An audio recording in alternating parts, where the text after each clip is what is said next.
친구들, HI 정말 오랜만이에요. 선생님 얼굴 기억하고 있나요? 선생님 이름이 뭐였을까요?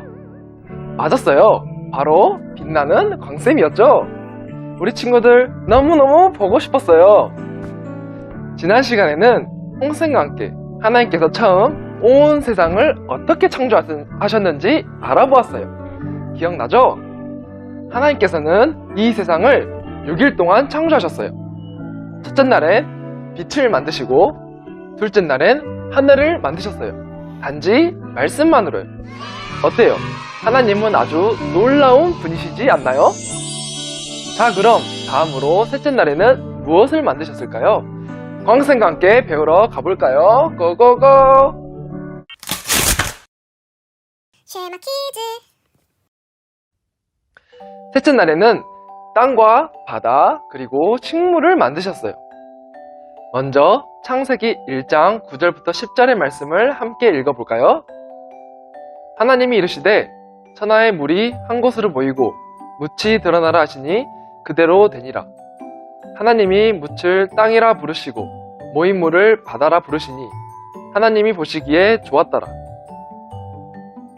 친구들은 홍수나 해일로 인한 피해를 뉴스나 인터넷을 통해 본 적이 있나요? 이런 일들을 보면 자연의 큰 움직임 앞에서 사람이 할 수 있는 것은 아무것도 없다는 것을 알 수 있어요. 이렇게 큰 바다를 오직 말씀으로 창조하셨다니 하나님은 정말 대단하시지 않나요? 우리 시편 95편 5절 말씀을 보면 바다도 그의 것이라 그가 만드셨고 육지도 그의 손이 지으셨도다. 이렇게 시편을 쓴 기자도 바다와 육지를 만드신 하나님을 노래하고 있어요. 땅을 만드신 하나님께서 이제 풀과 나무 등 식물을 창조하시는 모습을 볼 수 있어요. 하나님이 이르시되 땅은 풀과 씨 맺는 채소와 각기 종류대로 씨 가진 열매 맺는 나무를 내라 하시니 그대로 되어 땅이 풀과 각기 종류대로 씨 맺는 채소와 각기 종류대로 씨 가진 열매 맺는 나무를 내니 하나님이 보시기에 좋았더라. 창세기 1장 11절부터 13절 말씀. 하나님만이 식물을 창조하실 수 있는 이 지식과 능력을 가지고 계세요. 하나님께서는 수많은 종류의 식물들을 창조하셔서 지구를 아름답게 채우셨답니다. 과학자들은 하나님께서 창조하신 식물에 대해 알아갈수록 더욱 신비롭다고 말해요. 그 이유는 첫째로 식물은 씨 맺는 능력이 있어서 처음 것과 똑같은 식물이 계속해서 생기기 때문이에요. 그래서 오늘날 우리 눈에 보이는 각종 식물이 하나님이 세상을 처음 만드셨을 때부터 계속해서 존재했다는 사실, 정말 놀랍지 않나요? 두 번째로는 과학자들은 식물이 일정한 규칙을 갖고 있다는 것을 발견했기 때문이에요. 식물들을 통해서 우리는 하나님이 고도의 기술을 가진 질서의 하나님임을 알 수 있어요. 꽃을 한번 봐볼까요? 우리 꽃잎을 보면 이 꽃이 어떤 종류의 꽃인지 알 수 있어요. 꽃은 작은 씨에서 피어난 것인데 종류마다 같은 모양과 같은 향기 등을 가지고 있어요. 꽃을 현미경을 통해 자세히 들여다보면 단순하지 않고 아주 복잡하면서도 일정한 규칙을 가지는 모습을 관찰할 수 있어요. 이렇게 자세히 볼수록 신비로운 꽃이 우연히 짠! 하고 생겼다고 할 수 있을까요? 절대로 그렇게 말할 수 없겠죠? 누군가가 설계하지 않고서는 불가능해요. 이 모든 것들을 설계하신 분이 누구라고요? 하나님이요. 네, 바로 하나님이세요. 절대로 우연히 생긴 것이 아니고 하나님께서 이 모든 것들을 설계하셨어요. 친구들, 이사야 45장 18절 말씀 함께 읽어볼까요?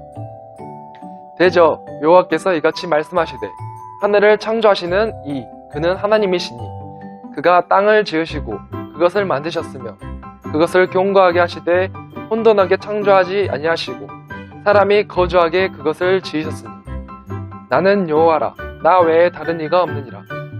이사야 45장 18절 말씀. 친구들, 하나님은 왜 꽃과 나무 등 각종 식물을 만드셨을까요? 생각해 볼까요?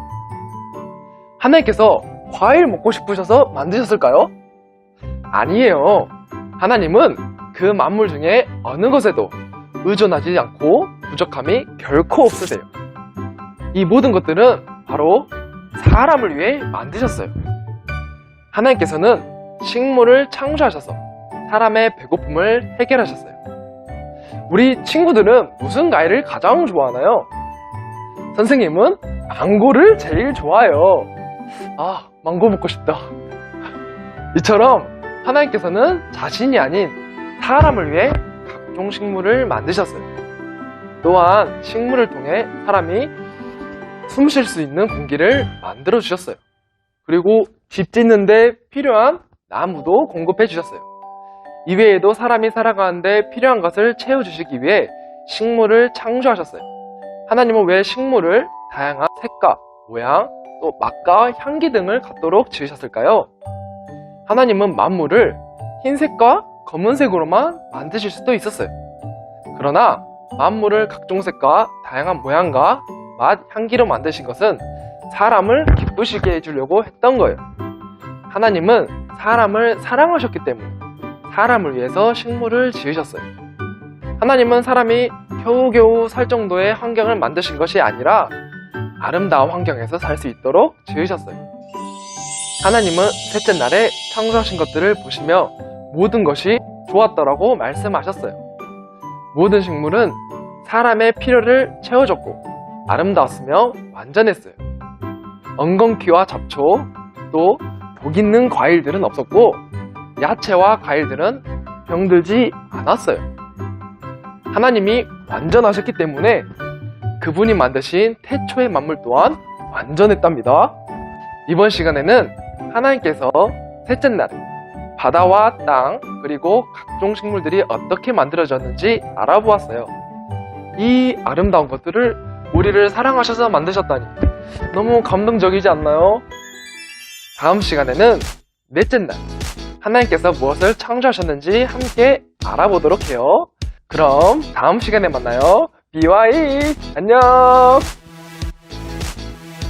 하나님께서 식물들과 열매 맺는 나무 등 이 모든 것들은 누굴 위해 창조하셨나요? 앞으로 지으실 사람을 위해 창조하셨어요.